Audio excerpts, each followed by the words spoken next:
ایک پارسا یعنی نیک شخص کو سونے کی اینٹ کہیں سے مل گئی۔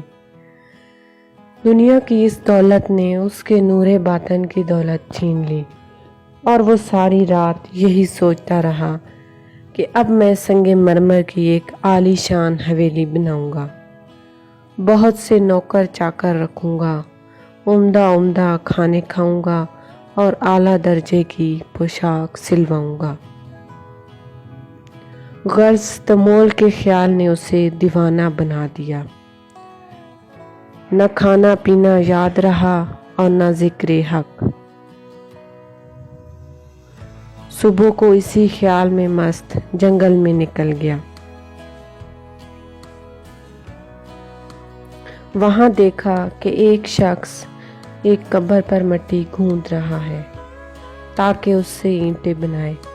یہ نظارہ دیکھ کر پارسا کی آنکھیں کھل گئیں اور اس کو خیال آیا کہ مرنے کے بعد میری قبر کی مٹی سے بھی لوگ اینٹیں بنائیں گے۔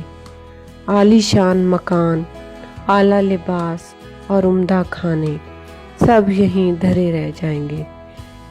اس لیے سونے کی اینٹ سے دل لگانا بیکار ہے۔ ہاں دل لگانا ہے تو اپنے خالق سے لگا۔ یہ سوچ کر اس نے سونے کی اینٹ پھینک دی اور پھر پہلے کی طرح زہد و قناعت کی زندگی بسر کرنے لگا۔